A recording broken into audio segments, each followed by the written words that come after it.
किसान कठोर परिश्रम, त्याग और तपस्वी जीवन का दूसरा नाम है।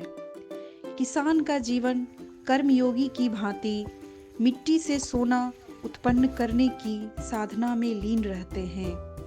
तपती धूप हो या सर्दी या कहें हम घनघोर वर्षा में भी किसान भाई तपस्वी की भांति अपनी साधना में अडिग रहते हैं तथा सभी ऋतुएं उनके सामने हंसते खेलते निकल जाती हैं।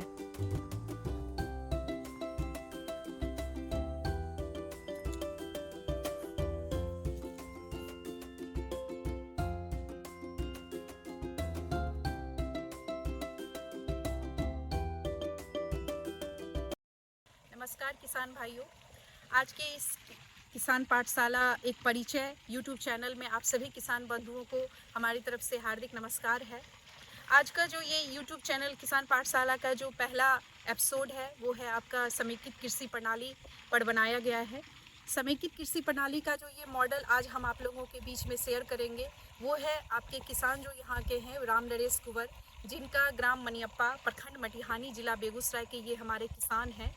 समेकित कृषि प्रणाली जो है वो है आपका कृषि और उसके साथ साथ जो भी विभिन्न क्षेत्र हैं, चाहे वो बागवानी है, वानिकी है, बकरी पालन है, मत्स्य पालन है, पशुपालन है और साथ में कृषि के जो भी आपका चाहे वो नेपियर ग्रास की खेती करें, सरसों करें, आलू करें, चाहे साथ में हम लोग यहाँ पे नींबू की भी खेती देखेंगे, सेब की भी खेती देखेंगे यहाँ पे। तो इन सभी घटकों को जब एक ही खेत पे किसान भाई हमारे करते हैं और ये सारे घटक एक दूसरे के संपूरक होते हैं और सभी घटकों का एक दूसरे के कार्य में सहयोग दिया जाता है। और इस जो हमारा प्रणाली है इसमें हमारे जो भी प्राकृतिक संसाधन है उसका संपूर्ण यूज किया जाता है और इससे क्या होता है कि किसानों की जो लागत है वो लागत कम होता है और उनका आय सालों भर बना रहता है। उनके खेत पे सालों भर आपको कुछ ना कुछ देखने को मिलेगा और ये सारे घटक जो हैं एक दूसरे से को रिलेटेड होते हैं। तो हम आगे जानते हैं हमारे किसान बंधु राम नरेश कुंवर जी से कि ये इन्होंने कब से शुरुआत किया, कहाँ से समेकित कृषि प्रणाली मॉडल स्थापित करने की इनको प्रेरणा मिली। सबसे पहले हम राम नरेश जी आपसे जानना चाहेंगे, जो ये आपने यहाँ पे समेकित कृषि प्रणाली मॉडल जो स्थापित किया है, ये प्रेरणा कहाँ से मिली आपको करने की कि समेकित कृषि प्रणाली मॉडल मैं भी अपने खेत पे करूँ? कहाँ से प्रेरणा मिली आपको ये? पुलिस सेवा से सेवानिवृत्त होने के बाद रांची में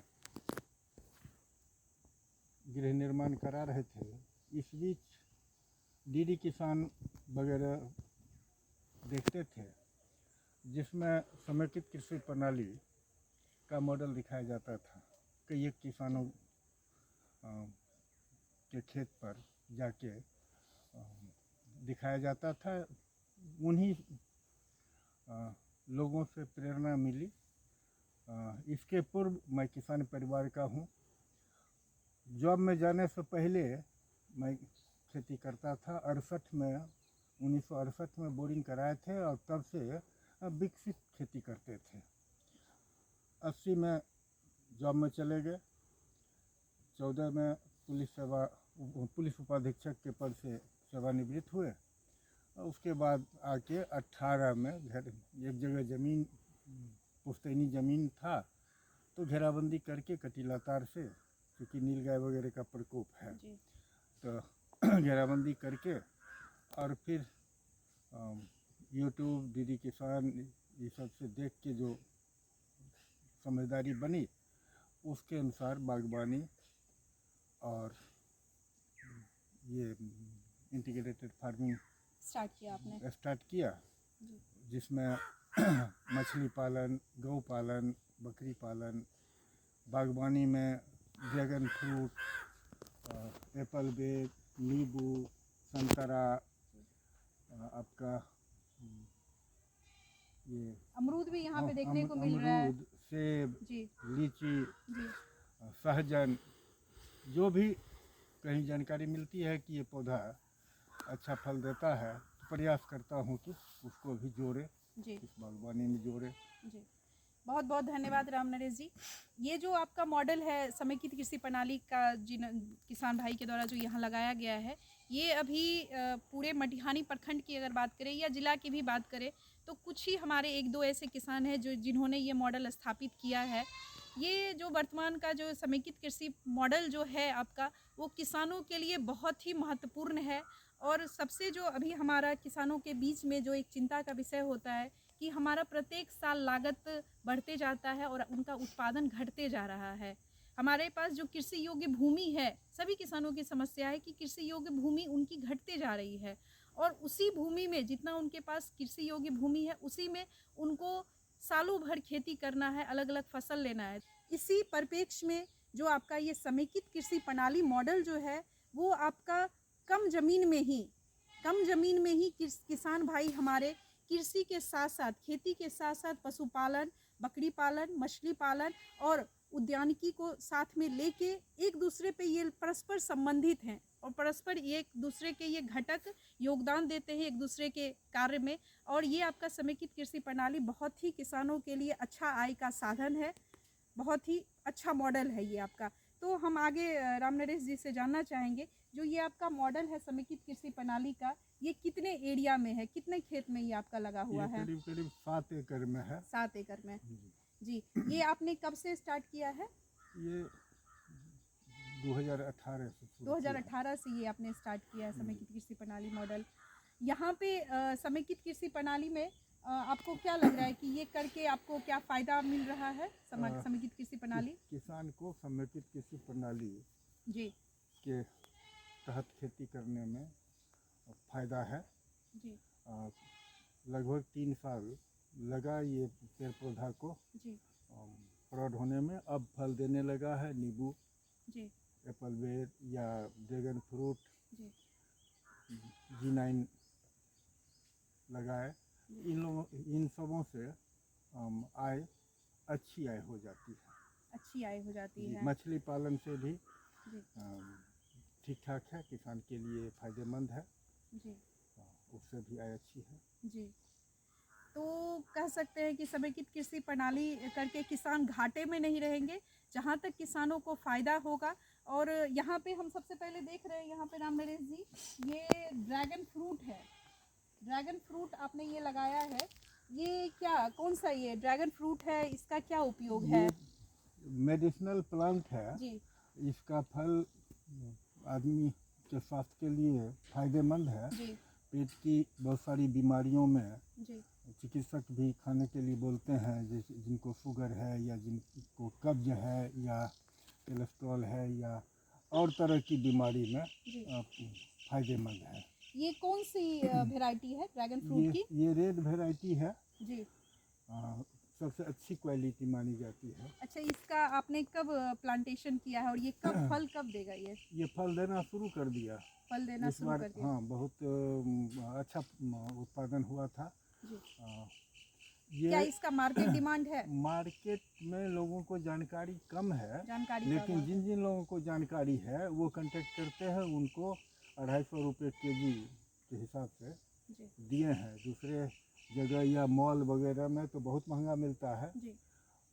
जहाँ तक मुझे इसकी जानकारी है ड्रैगन फ्रूट की, कि ये काफ़ी महंगा फल है और ये आपका स्वास्थ्य के दृष्टिकोण से ये पोषक तत्वों का एक तरह से अगर पावर हाउस बोला जाता है ये ड्रैगन फ्रूट को। और ये भी हम लोगों को जानने में मिला है कि ये ड्रैगन फ्रूट में लागत ना के बराबर है। एक बार लागत लगता है जब आप पौध लगाना चाहते हैं तो पहले पिलर बनाना पड़ता है, तो एक पिलर की कीमत 500-600 रुपया पड़ जाएगा। रिंग अगर सीमेंट का बनाते हैं तो 200-300 रुपया वो पड़ जाएगा। उसके बाद 25 साल तक फिर कोई लागत नहीं है, पौधा एक बार लगा दीजिए, 25 साल तक ये उत्पादन देगा। और इसमें बीमारी वगैरह कम है, निगरानी बढ़िया से रखा जाए, साफ सुथरा करके खेत, तो ये जून से लेके नवंबर तक फल देते रहता। 6 बार फल इस बार हम लोग लिए हैं, अभी भी कुछ पौधा में फल है, 2-3 फल बचा हुआ है। हम फल को देख लें एक बार, कहाँ पे फल लगा हुआ है। किसान भाई हमारे देख सकते हैं, ये आपका ड्रैगन फ्रूट है। ये जो पौधा है ये आपका कैक्टस जैसा दिख रहा है आपको, और ये कैक्टस परिवार का ही ये आपका ड्रैगन फ्रूट भी है। ये और ये स्वास्थ्य के दृष्टिकोण से भी बहुत अच्छा है और ना ही इसमें ज़्यादा कीड़े का प्रकोप होता है, ना ही बीमारी का प्रकोप होता है। इसमें आप जैविक खाद का प्रयोग करते हैं। किसान भाई, हम लोगों ने ड्रैगन फ्रूट को देखा। उसके बाद हम लोग दूसरा जो हमारा जो मुख्य घटक है वो है आपका मत्स्य पालन। ये इनका एक लगभग 1 एकड़ का ये आपका तालाब है, आधा एकड़ का ये आपका तालाब है। इसमें आपने कौन कौन सी मछली इसमें डाला है? रेहू, केतला, कॉमन, ग्रास कार्प। अच्छा, ये जो मछली है आपका, इसको दाने के रूप में या चारे के रूप में क्या देते हैं? चारे के रूप में शुरुआत में जब छोटा था जी तब फीड मंगा के दिए थे। जी। उसके बाद सुपर नेपियर घास ही देते अच्छा। रहे हैं और उसी से नेपियर ग्रास भी आपने लगाया हुआ लगाया है? हुआ इस है। पे। जी। उसी को काट के या देते केला हैं। का भी अपशिष्ट आप इसमें ये केला का भी अपशिष्ट देते हैं या घास वगैरह मजदूर कमौनी करता है जी, वो भी देते हैं, तो वही उसी से मछली फलता है। मछली इसी से पलता है। अच्छा, इसमें जो आपने यहाँ पे जो एक ढांचा बनाया हुआ ये है, बत्तख रखने के लिए बना बत्तख है। रखने के लिए। बत्तख अच्छा, आगे आप बत्तख पालन भी करने जा रहे हैं? इसमें करेंगे। मछली के लिए बत्तख रखना जरूरी है, जी ऑक्सीजन मिक्स करने के लिए, या मछली भी तैरता है तो उससे विकास मछली ज़्यादा करता है। पालन का के साथ साथ अगर हमारे किसान भाई ध्यान देंगे कि अगर आप बत्तख पालन भी साथ में करते हैं तो बत्तख जो है वो आपका पानी को प्यूरिफाई करते हुए मछली को ऑक्सीजन देने का कार्य करता है और उसके अंडे भी आप मतलब बिक्री कर सकते हैं। तो हमारा एक तो मछली और उसके अपशिष्ट जो निकलेंगे वो आपका मछली के खाने में उपयोग हो जाएगा। तो किसान भाई हमारे मछली पालन कर रहे हैं, कुछ ही दिन में बत्तख पालन भी ये शुरुआत करने जा रहे हैं और दोनों एक दूसरे से परस्पर एक दूसरे के कार्य में योगदान देता है। ये आपका समेकित कृषि प्रणाली का जो हम तीसरा जो ये मुख्य अंग जो देख रहे हैं, मुख्य घटक देख रहे हैं, इन्होंने उद्यानिकी अंतर्गत केला, ये आपका G9 वैरायटी है, G9 वैरायटी है आपका, केला लगाए हुए है और ये घोर काफ़ी लंबा है, ये आपका बहुत अच्छा दिख रहा है और देख के लग रहा है कि आपका केले का काफ़ी अच्छा उत्पादन होता है। अच्छा उत्पादन। ये केला आपने कितने एरिया में लगाया हुआ है? 2 एकड़ में लगा। 2 एकड़ में लगाया हुआ है। अच्छा, इसमें क्या क्या मुनाफा हो रहा है केले में? मुनाफा है, अच्छा मुनाफा। अच्छा मुनाफा हो रहा है। और इसका जो आपका पत्ता जो ये आपका नीचे जो गिर रहा है ये खाद का भी काम कर रहा है, खाद का काम करता है। और ये इसको जो केला है पौधा लगा हुआ, इसको जैविक खाद इसको देता है, जिससे कि आपका केला का भी अच्छा बढ़वार होता है, अच्छा उत्पादन होता है। और इसके जो पत्ते का उपयोग किया जाता है वो आप मछली के खाने में भी कर सकते हैं। और साथ में अगर आप जैविक खाद तैयार कर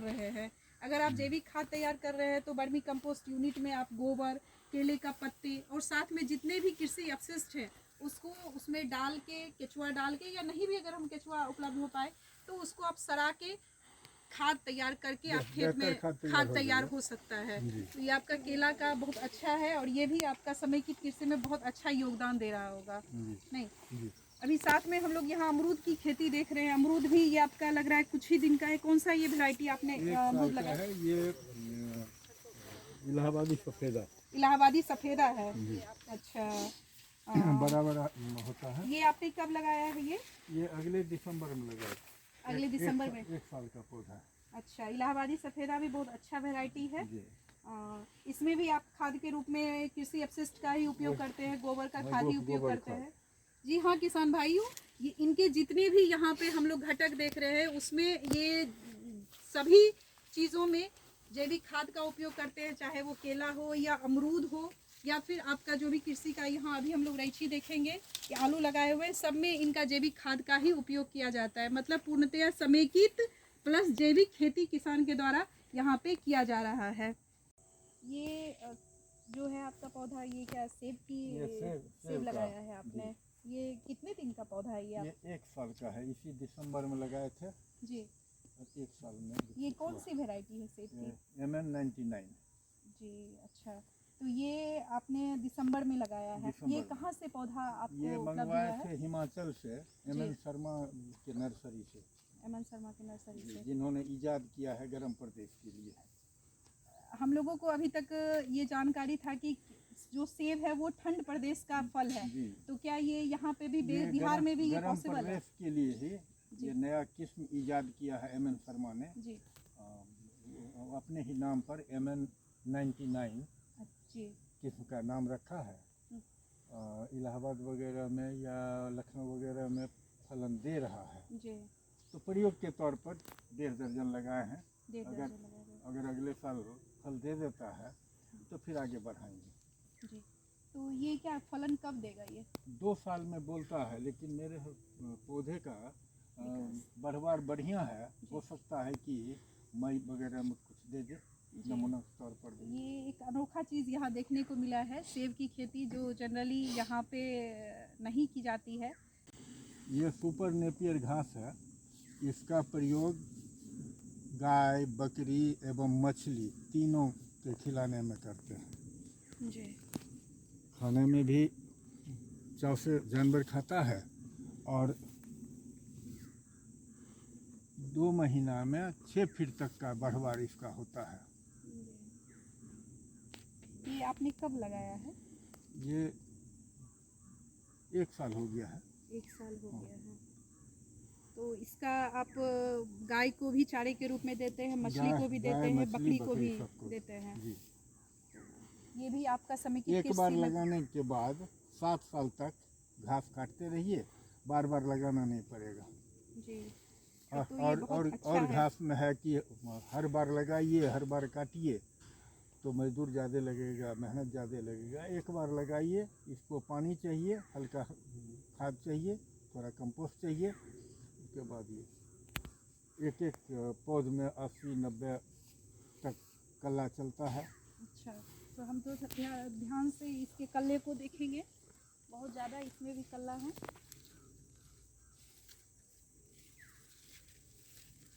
आप ये जो मछली को जो देते हैं वो क्या रोजाना देते हैं? ये रोजाना देते रोजाना थे। जी। और गाय को भी? गाय को भी खिलाते हैं। इससे दूध में भी दूध बढ़त दूध होता में भी होगा? वृद्धि करता है। गाय भी स्वस्थ है। गाय भी स्वस्थ हाँ। है। चलिए, ये बहुत अच्छा है। नेपियर घास अपने ही खेत का, आपका भूमि का उपयोग भी हो रहा है, और साथ में यहाँ पे जो आपके द्वारा मछली, गाय पालन या बकरी पालन किया जा रहा है उसके लिए भी आपको बाहर से चारे का ज़्यादा नहीं लाने की ज़रूरत पड़ती होगी, खरीदना नहीं पड़ता होगा। तो इससे हम किसान भाई देख सकते हैं कि कैसे अपनी लागत को, ये राम नरेश जी कैसे अपनी लागत को कम कर रहे हैं। जो बाहर से मार्केट डिपेंड अगर मछली के दाने लाया जाता या फिर गाय के लिए भी भूसा या अन्य चारागाह का उपयोग किया जाता, उसके जगह पे ये नेपियर ग्रास उनको दिया जा रहा है, जिससे उनका दूध भी अच्छा हो रहा है ज़्यादा मात्रा में। कृषि का जो नेक्स्ट जो घटक है वो आपका आलू यहाँ पे किसान भाई ने लगाया हुआ है। ये जो आप आलू आपने राम नरेश जी लगाया है, ये कौन सा प्रभेद लगाया हुआ है? कुपरी 240। अच्छा, कुपरी 240। ये कितने एरिया में आपने ये आलू लगाया हुआ है? ये 4-5 कट्ठा में। अच्छा, 5 कट्ठे में ये आलू लगाया हुआ है। ये जैविक लगाए हैं अपने खाने के लिए। अच्छा, अपने खाने के लिए आलू लगाया है। अच्छा, वो जो आपका पशुपालन का जो गोबर अपशिष्ट बचता है या कृषि का अन्य अपशिष्ट जो है उसको आप खाद के रूप में इसमें प्रयोग करते हैं। अच्छा, ये आपने कब लगाया है? 1 महीना से कुछ ज़्यादा हो गया। 1 महीना हो गया है आपका। ये किसान भाई अभी ये ध्यान देने योग्य बात है कि इनका जो जैविक जो ये लगाए हुए हैं आलू, तो जैविक और रासायनिक में अगर हम अंतर करें तो जैविक आलू और रासायनिक आलू, जैविक आलू बहुत ही गुणवत्तापूर्ण होता है, बहुत ही टेस्टी होता है। रैंची लगाया हुआ है और ये भी आपका जैविक ही होगा। रैंची भी आपका जैविक ही होगा। ये आपने कब लगाया है? ये 1-1.25 महीना हो गया जी, 1-1.25 महीना हो गया है। और ये भी काफ़ी अच्छा इसका भी दिख रहा है कि बहुत अच्छा उत्पादन होने वाला है। कौन सा वैरायटी लगाया हुआ है? RH 782। RH 782। और ये आपका अभी कब तक इसका कटनी हो जाएगा, हार्वेस्टिंग? 2 महीना बाद इसका 2 महीना बाद हो जाएगा। इसमें आप क्या इनपुट के खाद के रूप में क्या इसमें प्रयोग करते हैं? गोबर, सिर्फ गोबर का खाद। अच्छा, ये भी आपका पूर्णतया जैविक ही है? गोबर और मैग्नी दोनों मिला के अच्छा, गोबर और मैग्नी मतलब बाहर से बाजार से कोई भी खाद जी या नहीं, कीटनाशक नहीं खरीद के लाना है, नहीं, नहीं उपयोग करते हैं। इनका सारा यहीं पे जो आपका समेकित कृषि मॉडल जो है उसका बहुत ही भरपूर यूज करते हैं, उपयोग करते हैं, चाहे वो गोबर हो या फिर बकरी का बीट्स हो। तो ये सभी का एक जगह रख के जैविक खाद तैयार करके उसको इसमें डाला जा रहा है। केला देख लिए हैं, नेपियर ग्रास के बाद अब हम इनकी नींबू की खेती पे की ओर आते हैं। इन्होंने यहाँ पे नींबू की खेती की हुई है और यहाँ पे जो खास बात मैं ये ध्यान दे रही हूँ कि नींबू में आपने ये पाइप बिछाए हुए हैं ड्रिप की, तो क्या इसमें सिंचाई ड्रिप के द्वारा? जी। और ये आपका नींबू में कौन सी वैरायटी लगाया है आपने? ये कागजी है। कागजी नींबू है। ये आपका कितने एरिया में यहाँ पे लगा हुआ है? 1 एकड़ में। अच्छा। और इसमें तो लागत में आपका जो खाद या कुछ भी ना के बराबर लगता होगा? अब जो कंपोस्ट देते हैं। कंपोस्ट देते हैं। इसमें भी आपका लगभग अच्छा इनकम आय हो जाता होगा? शुरू हो गया इस बार से आय ठीक दिया था। अच्छा, इसमें यहाँ पे कितना पौधा लगा हुआ है नींबू का? करीब करीब 280 पौधा। 280 पौधा लगा हुआ है आपका। तो यहाँ पे हम किसान बंधु देख रहे हैं कि इन्होंने यहाँ 280 पौधे नींबू के लगाए हुए हैं। और सबसे जो अच्छी बात है कि यहाँ जो आपका सिंचाई का जो माध्यम है इनका ड्रिप है, जिसको हम कह लें टपक विधि सिंचाई। और ये आपका जो है बूंद बूंद पौधे की जड़ में ही इसके थ्रू पानी जाता है और जितना जिस पौधे को ज़रूरत होता है पानी का उसी अनुसार उसके जड़ में पानी जाता है। और पानी के साथ साथ हमारे किसान बंधु पानी के साथ खाद का भी इसका प्रयोग कर सकते हैं इसमें। तो ये ड्रिप सिंचाई विधि जो है वो अभी किसानों के बीच में बहुत ही अच्छा तकनीक है सिंचाई का। इससे किसानों का पानी के साथ साथ सिंचाई वाले पानी के साथ साथ खाद का भी बचत होता है, पानी का भी बचत होता है और साथ में जो मजदूर लगते हैं मजदूर का भी बचत होता है। और ये आपका बहुत ही अच्छा तकनीक है सिंचाई का। पानी का बहुत ज़्यादा लगभग आप 60-70% पानी का बचत इसमें कर सकते हैं। तो ये आपका बहुत अच्छा तकनीक है। साथ में नींबू का भी ये पौधा आपका बहुत अच्छा दिख रहा है। फलन अभी फूल आया हुआ है इसमें आपका नींबू में फूल आना शुरू हुआ है। नींबू भी इसमें कुछ कुछ दिख रहा है। खेती की हुई है। ये कितना एरिया में बेर की खेती की हुई है? 1 एकड़ में है बेर की खेती है। अच्छा, इसमें तो काफी अच्छा भी फलन भी आ रहा है बेर में। आ गया है। ये आपका कौन सा एप्पल बेर है? एप्पल बेर है। ये कितना प्लांट इस यहाँ लगा हुआ है आपका? 350 प्लांट लगा। 350 प्लांट लगा हुआ है। ये आपका कब कब ये फलन देता है? अभी फल दिया है 2 महीना में तैयार हो जाएगा। जी जी।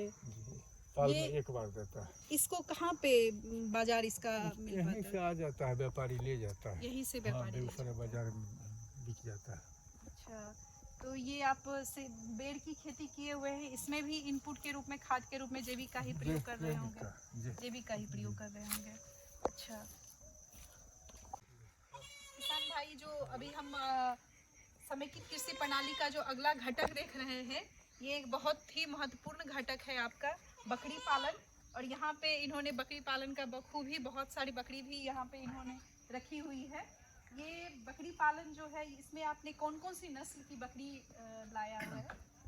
देसी ब्लैक बंगाल है जी। और एक सिरोही का है, एक जमुनापाड़ी और एक तोतापाड़ी। अच्छा, मतलब विभिन्न नस्लों को एक साथ यहाँ पे आप कर रहे हैं बकरी पालन का। अच्छा, ये बकरी जो है पालन कब से कर रहे हैं यहाँ पे? 2 महीना हुआ। 2 महीने हुआ है आपका? शुरुआत है। अच्छा, 1 साल लगेगा डेवलप करने में। अच्छा, ये जो बकरी का जो अपशिष्ट है ये इसका प्रयोग आप करते हैं पेड़ पौधा जैविक खाद के रूप में। जैविक खाद के रूप में। और इसका दूध भी सुनने में आता है कि बहुत सारे रोगों में प्रयोग किया जाता है।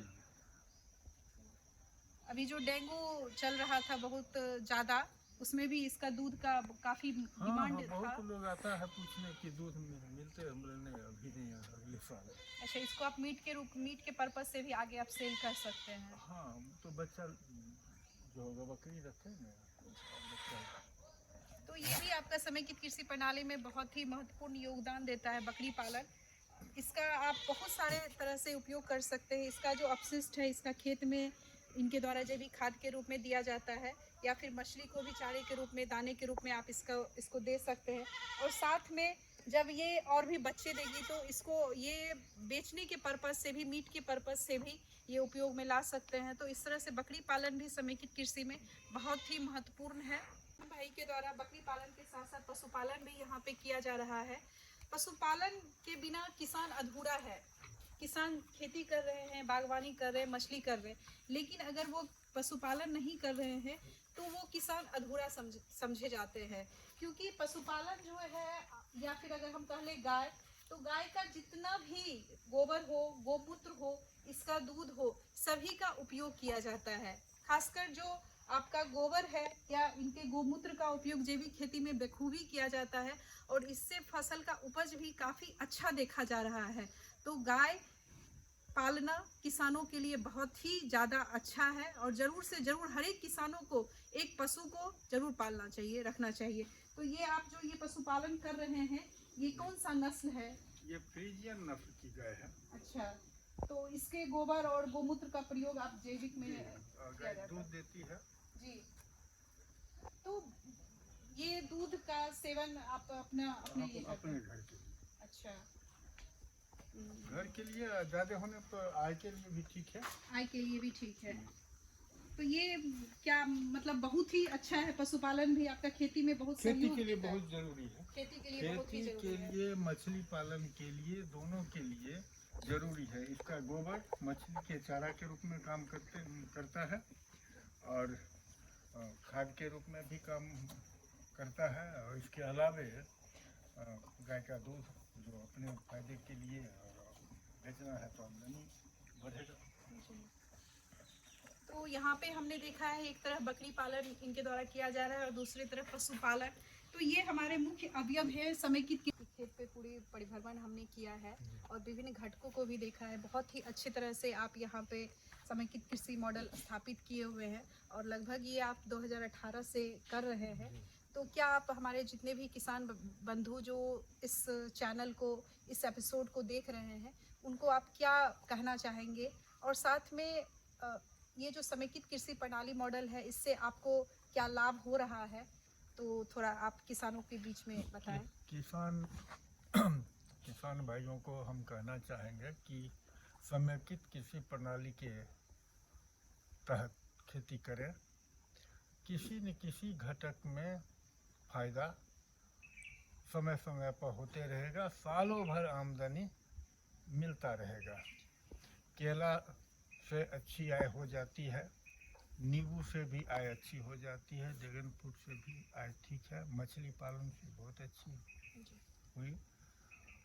तो मिला जुला के समेकित कृषि प्रणाली किसान के लिए फायदेमंद है। कृषि प्रणाली मॉडल जो आपकी किसान पाठशाला चैनल के माध्यम से आज आप लोगों के बीच में लाया गया, वो लगभग अभी ख़त्म हो चुका है, और हमारे जो किसान भाई हैं उनको हम अपनी तरफ से बहुत बहुत धन्यवाद कहना चाहेंगे, जो इन्होंने यहाँ पे हम लोगों को के बीच में बहुत अच्छी जानकारी दी, और इन्होंने सभी घटकों को बारी बारी से एक एक करके हम लोगों को बहुत अच्छी तरीके से समझाया, बताया। इसके लिए आपको बहुत बहुत धन्यवाद।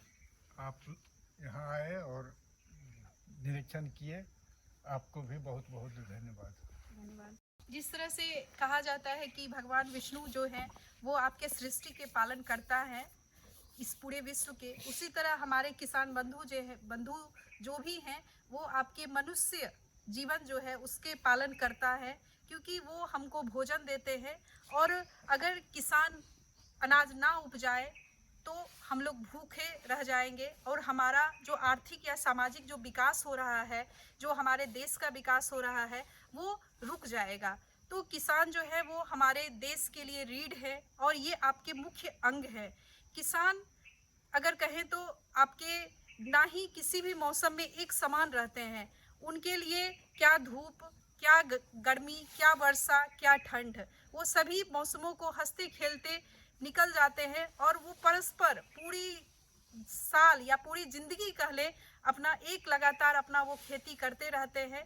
तो मैं अपने जितने भी हमारे किसान बंधु हैं जो इस चैनल को देख रहे हैं उनसे बस एक ही गुजारिश होगा कि आप लोग भी नए तकनीक को अपनाएं।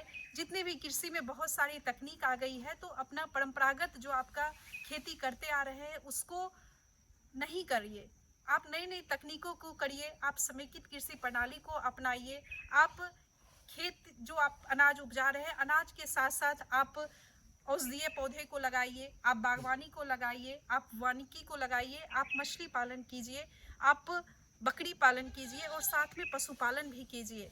क्योंकि जब हम लोग एक साथ, जैसे कि अभी हमारे किसान बंधु कह रहे थे राम नरेश जी, कि हमको पूरे साल उनको कुछ ना कुछ आय आता रहता है, तो इस तरह से किसान बंधु भी जो उनका लागत है वो भी उनका लागत में भी कमी आएगा और उनका अच्छा से अच्छा उत्पादन होगा। और सबसे जो मुख्य बात है कि जो आपके प्राकृतिक में संसाधन है उसका भरपूर उपयोग हो पाएगा, क्योंकि ये आपका चक्रीय इसका चक्रण चलते रहता है और जितने भी यहाँ पोषक तत्व हैं, जल हैं या कृषि अपशिष्ट है, वो आपका सबका एक दूसरे के घटक में उपयोग किया जाता है। और इस तरह से समेकित कृषि प्रणाली किसानों के जीवन के लिए एक वरदान है और इसको सभी किसान बंधु अपनाएं और अच्छा से अच्छा उत्पादन करें। और साथ में ये चीज़ को भी ध्यान रखना है कि हमारा मिट्टी के स्वास्थ्य भी अच्छा रहे।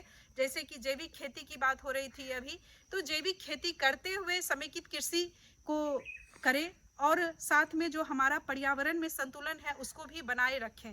किसान जो है बहुत महत्वपूर्ण है देश के लिए, हमारे लिए, और इन पे ही हमारा जीवन निर्भर है। तो ये आपका समेकित कृषि प्रणाली आज का एपिसोड यहीं पे ख़त्म किया जा रहा है। आपको ये वीडियो कैसा लगा, आप ज़रूर अपना अगर यह वीडियो आप सभी को अच्छा लगा हो तो लाइक्स करें, ज़्यादा से ज़्यादा शेयर करें और हमारे चैनल को सब्सक्राइब करें। धन्यवाद। जय जवान, जय किसान, जय विज्ञान, जय अनुसंधान।